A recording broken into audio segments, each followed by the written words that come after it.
Gas সংকটে চরম ভোগান্তি গ্রাহকদের। অনেক সিএনজি ফিলিং স্টেশন বন্ধ রয়েছে। এ বিষয়ে আরো খবর জানতে রাজধানীর তেজগাঁও থেকে যুক্ত হচ্ছেন সাজ্জাদুল হক, যাচ্ছি তার কাছে।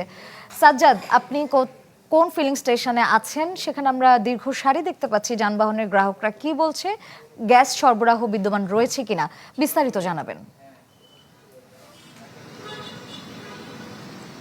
শ্রেয়া, সকালে আসলে বেশ কয়েকটি ফিলিং স্টেশন ঘুরে আমরা লাস্ট তেজগাঁওয়ের সাউদার্ন ফিলিং স্টেশনে এসেছি। সেখানেই আছি। সেখান থেকে আমি আপনাকে একটু বলতে চাই যে এই নগদ নিয়ে এলো হার না মানা হার অফার।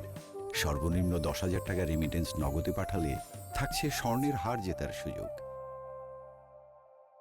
ফিলিং স্টেশনে গ্যাসের চাপ মোটামুটি রয়েছে।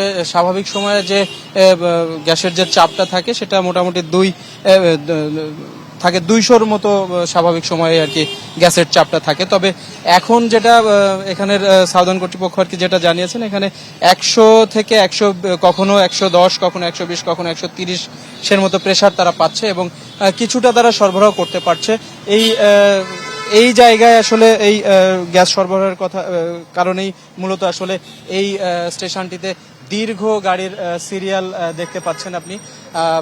কারণ এইখানে মোটামুটি হচ্ছে আমরা সিএনজি থ্রি হুইলার যেগুলো আছে সেগুলো বাদে এখানে মোটামুটি গ্যাসের জন্য মোটামুটি যারা অ্যাপ ভিত্তিক প্রাইভেট কার রয়েছে তারাই মূলত এখানে ভিড় করছেন। আসলে এই ছিল তেজগাঁ থেকে গ্যাসের সর্বশেষ পরিস্থিতি। শ্রেয়া, ধন্যবাদ সাজ্জাদ।